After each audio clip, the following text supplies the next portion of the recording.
भाइयों और बहनों, मेरा नाम राहुल सावरकर नहीं है, मेरा नाम राहुल गांधी है।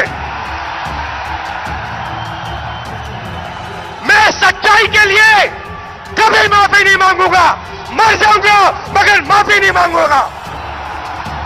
तो दोस्तों, अगर आपको भी ऐसा लगता है कि गरीबों के मोर्चे पर मोदी सरकार विफल रही है तो आप अभी इस वीडियो को लाइक कीजिए और इस लाल बटन को दबा के इस चैनल को फ्री में सब्सक्राइब करके घंटी बजाइए और कमेंट में लिखिए जय हिंद। रुख करते हैं पहले खबर की तरफ। पुलिस मुख्यालय की ओर से प्रवासी मजदूरों को लेकर जारी शर्मनाक आदेश वापस ले बिहार सरकार। कांग्रेस। जी हां दोस्तों, कांग्रेस के विधान पार्षद प्रेमचंद्र मिश्रा ने पुलिस मुख्यालय द्वारा जारी उस पत्र को शर्मनाक तथा मजदूर विरोधी बताया है जिसमें प्रवासी श्रमिकों के द्वारा अपराध करने तथा कानून व्यवस्था के लिए संकट बताते हुए पूरे राज्य को अलर्ट पर रखने की हिदायत दी गई है। उन्होंने कहा कि प्रवासियों को बिहार लाने को लेकर आरंभ से ही सरकार का रुख आनाकानी वाला रहा है। उनके आने के बाद कभी संक्रमण फैलाने का तो कभी क्वारंटीन केंद्रों पर उपद्रव का आरोप लगता रहा है। प्रेमचंद्र मिश्रा ने कहा कि अब पुलिस अपर महानिदेशक अमित कुमार द्वारा जारी पत्र ने सरकार की मजदूरों के प्रति सोच उजागर कर दी है। उन्होंने सरकार से इस पर स्थिति स्पष्ट करने की मांग की है। पुलिस मुख्यालय के अपर पुलिस महानिदेशक विधि व्यवस्था ने 2 जून को राज्य के सभी जिलों के डीएम एसपी को पत्र भेजा था। इसमें उन्होंने बड़ी संख्या में बाहर से आए लोगों को लेकर विधि व्यवस्था बिगड़ने की आशंका जताई थी। इसके मद्देनजर उन्होंने उन सभी से एहतियात बरतने के निर्देश दिए थे। खुद एडीजी ने ही 4 जून को इस पत्र को वापस भी ले लिया। हालांकि एडीजी का यह पत्र वायरल हुआ तो 5 जून को डीजीपी गुप्तेश्वर पांडे ने इस पर सफाई दी। उन्होंने कहा कि किसी सूचना पर यह पत्र जारी हुआ था जिसे वापस ले लिया गया है। रुख करते हैं अगली खबर की तरफ। बाहर से आए मजदूरों को 10,000 रुपए नगद भुगतान करे सरकार। तेजस्वी। जी हां दोस्तों, नेता प्रतिपक्ष तेजस्वी यादव ने मांग की कि सरकार बाहर से आए मजदूरों को 10,000 रुपए नगद भुगतान करे, उनको रोजगार देने के लिए बने रोड मैप को सार्वजनिक करे, साथ ही रोजगार के लिए हर जिले में कैंप लगाएं, विशेष सत्र बुलाकर खर्च को रिवाज कर रोजगार और इलाज पर खर्च बढ़ाएं। उन्होंने पुलिस मुख्यालय से जारी उस पत्र पर कड़ी आपत्ति जताई जिसमें कहा गया है प्रवासी मजदूर परेशानी में हैं, कुछ गलत कर सकते हैं, इससे विधि व्यवस्था की समस्या उत्पन्न होगी, लिहाजा पुलिस इसकी तैयारी पूरी कर ले। पार्टी कार्यालय में शुक्रवार को प्रेस कॉन्फ्रेंस में उन्होंने कहा कि सरकार मजदूरों को चोर उचक्का समझती है। पत्रकारों ने कहा कि मुख्यालय के इस पत्र को वापस कर दूसरा पत्र जारी किया है तो नेता प्रतिपक्ष ने कहा कि इससे मानसिकता नहीं बदल जाती है, यह पत्र सरकार की मानसिकता को दर्शाता है। उन्होंने उस पत्र की प्रति को वहीं पर फाड़ डाला। साथ ही सभी मजदूरों और गरीबों से अपील की कि 7 जून को थाली बजाकर इसका विरोध करें। तेजस्वी ने कहा कि मजदूर 100 दिन से बेरोजगार हैं और आगे 100 दिन उन्हें काम मिलने की संभावना नहीं है, लिहाजा सरकार जल्द उन्हें 10,000 रुपए दे। इस पर मात्र 4,000 करोड़ रुपए ही खर्च होंगे। महागठबंधन की सरकार थी तो 65 लाख बेरोजगार को भत्ता दिया जाता था, लेकिन डबल इंजन की सरकार आते ही उसे बंद कर दिया गया। सरकार बताएं कि 15 साल में कितने उद्योग बंद हुए और कितने नए खुले। मुख्यमंत्री कहते हैं कि हम चुनौतियों को अवसर में बदलते हैं तो उसका अब समय आ गया है। पहली बार अधिसंख्य स्किल्ड लेबर आए हैं, सबको रोजगार देकर इसे अवसर में बदलें। रुख करते हैं अगली खबर की तरफ। मध्य प्रदेश में बीजेपी को झटका। उपचुनाव से पहले कमलनाथ की मौजूदगी में पूर्व मंत्री ने थामा कांग्रेस का हाथ। जी हां दोस्तों, मध्य प्रदेश में विधानसभा की 24 सीटों पर उपचुनाव होने वाला है। इससे पहले बीजेपी को झटका लगा है। पूर्व मंत्री और बीजेपी नेता बालिंदु शुक्ला ने कांग्रेस का हाथ थाम लिया है। उन्होंने मध्य प्रदेश के पूर्व मुख्यमंत्री और कांग्रेस के वरिष्ठ नेता कमलनाथ की उपस्थिति में पार्टी की सदस्यता ग्रहण की। आपको बता दें कि मध्य प्रदेश की राजनीति के कदावर नेता ज्योतिरादित्य सिंधिया के कांग्रेस से इस्तीफे के बाद उनके खेमे के 22 विधायकों ने भी इस्तीफा दे दिया था। इसके बाद कमलनाथ सरकार अल्पमत में आ गई थी और उन्हें इस्तीफा देना पड़ा था। पहले से खाली 2 विधानसभा सीटों के साथ साथ कुल 24 सीटों पर उपचुनाव होने वाले हैं। कमलनाथ को है जीत की उम्मीद। हाल ही में पूर्व मुख्यमंत्री कमलनाथ ने कहा था कि वर्तमान सरकार तो एक इंटरवल के समान है, पिक्चर तो अभी बाकी है। उन्होंने छिंदवाड़ा में मीडिया के सवालों के जवाब देते हुए दावा किया था कि 24 विधानसभा सीट पर होने वाले उपचुनाव में कांग्रेस कम से कम 22 सीटों पर विजय हासिल करेगी। उपचुनाव के लिए प्रशांत किशोर से बात कर रही है कांग्रेस। मध्य प्रदेश के जिन 24 विधानसभा सीटों पर उपचुनाव होना है वहां के चुनाव कैंपेन के लिए प्रदेश कांग्रेस की चुनावी रणनीतिकार प्रशांत किशोर से बात चल रही है। पार्टी के विधायक पीसी शर्मा ने हाल ही में यह जानकारी दी थी। शर्मा ने कहा था, 24 सीटों पर होने वाले आगामी उपचुनाव के लिए हम चुनावी रणनीतिकार प्रशांत किशोर से बात कर रहे हैं। वह सर्वे करेंगे और चुनाव के लिए रूपरेखा तय करने व सोशल मीडिया की रणनीति तैयार करने में पार्टी की मदद करेंगे। रुख करते हैं अगली खबर की तरफ। ममता बनर्जी ने साधा केंद्र पर निशाना, पूछा क्या यह राजनीति का समय है? जी हां दोस्तों, ममता बनर्जी ने केंद्र सरकार पर लगाए पैसे न देने के आरोप। ममता ने कहा कि बंगाल को हमेशा से ही इग्नोर किया गया है। पर्यावरण दिवस के मौके पर एक कार्यक्रम में पहुंची पश्चिम बंगाल की मुख्यमंत्री ममता बनर्जी ने बीजेपी पर जमकर हमला बोला। ममता बनर्जी ने कहा कि एक आपदा के समय मैं सभी से आग्रह करूंगी कि वे राजनीति में शामिल ना हो और यह सुनिश्चित करें कि लोगों को राहत मिले। मुझे दुख होता है जब हम लोगों को राजनीति से बचाने के लिए काम कर रहे थे और एक पार्टी लगातार अभियान चला रही है कि उन्हें बंगाल में सत्ता से हटा दें, हमें वोट दें। ममता ने बीजेपी पर निशाना साधते हुए पूछा क्या यह राजनीति का समय है? ममता ने अपने संबोधन में आगे प्रवासी मजदूरों का भी जिक्र किया। उन्होंने कहा कि कुछ लोग प्रवासी मजदूरों को लेकर हंगामा कर रहे हैं, लेकिन हमें पैसा नहीं दे रहे हैं। हमने उनके ट्रेन और बस का किराया चुकाया। करीब 10 लाख प्रवासी मजदूर वापस बंगाल लौट चुके हैं। ममता ने अपनी बात जारी रखते हुए आगे कहा कि हमें प्रवासियों को आसरा देना चाहिए, इसमें कोई संदेह नहीं है, लेकिन केंद्र सरकार ने उन्हें यहाँ बिना किसी योजना के ही भेज दिया था। यहाँ कोरोना के मामले इसलिए बढ़े क्योंकि बहुत सारे प्रवासी यहाँ बीमार होकर लौटे थे। चक्रवाती तूफान को लेकर ममता ने कहा कि महाराष्ट्र में तूफान 100 किलोमीटर प्रति सेकंड की रफ्तार से आया तो राष्ट्रीय चैनलों ने वहां जमकर कवरेज की, लेकिन जब बंगाल 160 किलोमीटर प्रति घंटा की रफ्तार से चली हवाओं से तबाह हुआ तो कुछ नहीं दिखाया गया। बंगाल हमेशा से ही इग्नोर किया जाता रहा है।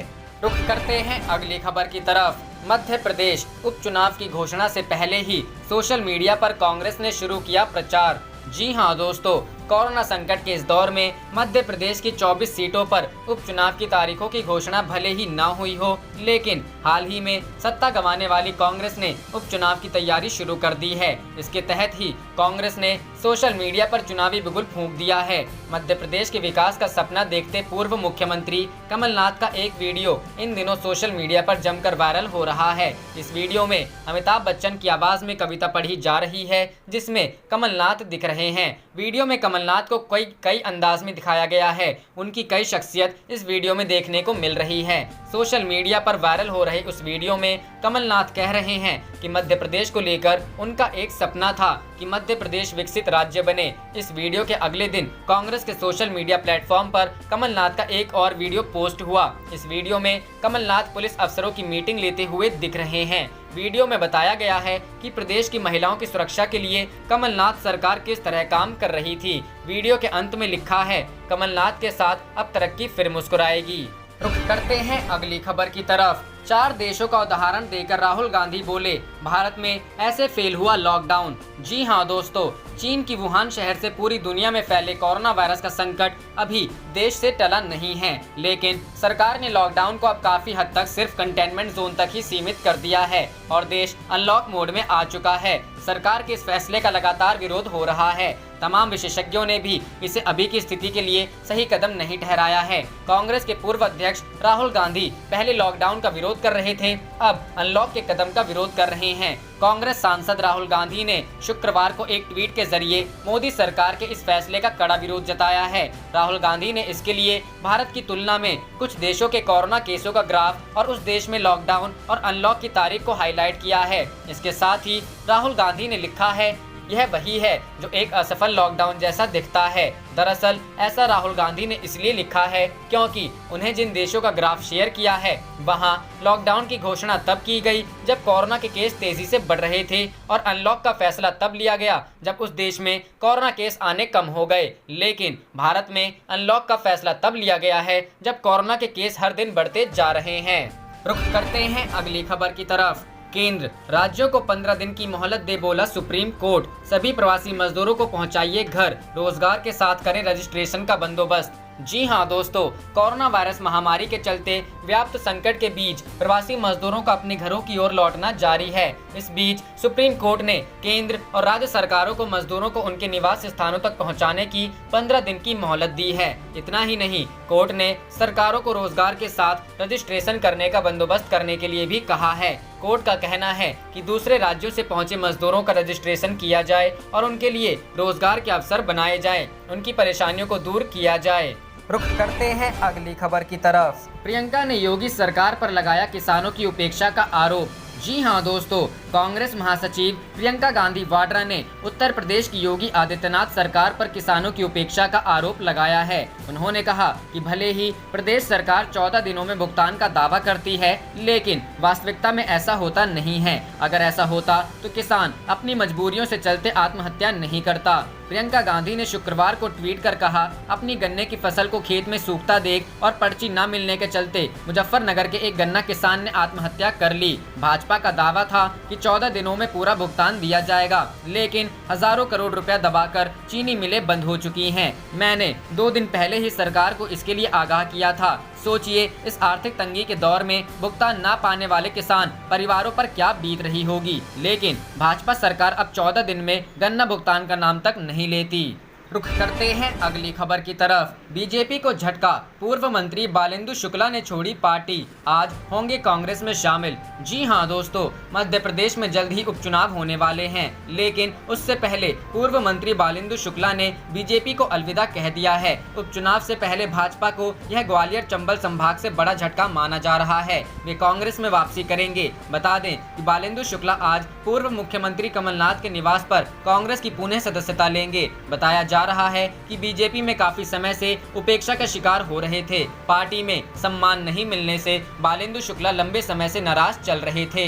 रुख करते हैं अगली खबर की तरफ। दिल्ली के बाद यूपी में कोरोना जांच में घपले का आरोप, मोटरसाइकिल पर ले रहे थे नमूने, गैर कानूनी तरीके से हो रही जांच। जी हां दोस्तों, कोरोना वायरस या कोविड-19 संक्रमण के बढ़ते मामलों के बीच अब सैंपल जांच को लेकर विवाद बढ़ रहा है। दिल्ली के बाद यूपी में भी गलत ढंग से कोरोना जांच किए जाने और गलत पॉजिटिव रिपोर्ट देने का आरोप लगा है। इसके मद्देनजर उत्तर प्रदेश के स्वास्थ्य विभाग ने तय किया है कि अब निजी लैब्स के उन सारे सैंपल्स की दोबारा जाँच की जाएगी जिनकी रिपोर्ट पॉजिटिव आई होगी। बताया गया है कि यह फैसला गौतम बुद्ध नगर जिले में निजी लैब्स द्वारा 15 नमूनों की रिपोर्ट गलत ढंग से पॉजिटिव बताए जाने के बाद लिया गया है। 6 निजी लैब्स को नोटिस भी भेजा गया है, जबकि 2 पर बिना लाइसेंस के ही मोबाइल टेस्टिंग किए जाने पर FIR भी की गई है। यूपी के अन्य जिलों में भी निजी लैब्स की जांच रिपोर्ट पर सवाल उठ चुके हैं। Indian council of medical research ने दिल्ली NCR में 32 निजी लैब्स को कोरोना जांच की इजाजत दी है। इनमें नोएडा में 2, गाजियाबाद में 1,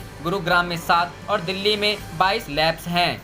रुख करते हैं अगली खबर की तरफ। राज्यसभा चुनाव, क्या गुजरात का बदला कर्नाटक में लेंगी कांग्रेस? जी हां दोस्तों, कर्नाटक में भी राज्यसभा चुनाव में शहमात का खेल जारी। गुजरात में बीजेपी ने बिगाड़ा कांग्रेस का राज्यसभा का खेल। राज्यसभा चुनाव को लेकर कांग्रेस और बीजेपी के बीच शहमात का खेल शुरू हो गया है। गुजरात में कांग्रेस के 2 विधायकों के इस्तीफे के बाद पार्टी के 2 राज्यसभा सीटें जीतने का समीकरण बिगड़ता नजर आ रहा है। वहीं कर्नाटक में बीजेपी के लिए 3 सीटें जीतने के अरमानों पर पानी फेरने के लिए कांग्रेस और जेडीएस गणित बैठाने में जुटे हैं। ऐसे में सवाल उठता है कि कांग्रेस क्या गुजरात का हिसाब बीजेपी से कर्नाटक में कर पाएगी? गुजरात की 4 राज्यसभा सीटों के लिए 19 जून को होने वाले चुनाव के लिए बीजेपी ने रमीला बारा, अभय भारद्वाज और नरहरि अमीन को मैदान में उतारा है। बीजेपी ने अमीन को अपना तीसरा उम्मीदवार बनाया है। कांग्रेस ने शक्ति सिंह गोहिल और भरत सिंह सोलंकी को अपना उम्मीदवार बनाया है, लेकिन कांग्रेस विधायकों के लगातार इस्तीफे से पार्टी का समीकरण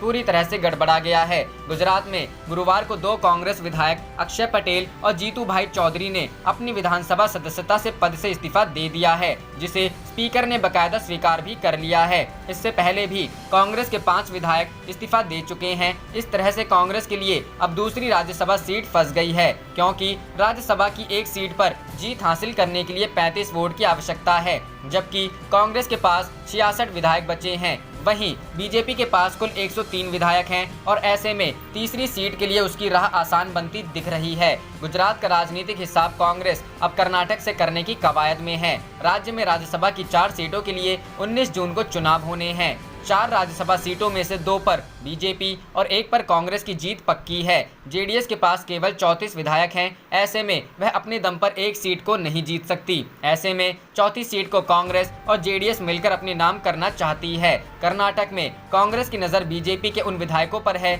जो मंत्रिमंडल में जगह नहीं मिलने के चलते नाखुश हैं। कर्नाटक के कृषि मंत्री बीसी पाटिल ने अपने एक दोस्त के लिए एमएलसी टिकट के साथ साथ मंत्री बनाए जाने की मांग सीएम येदियुरप्पा के सामने रखी है।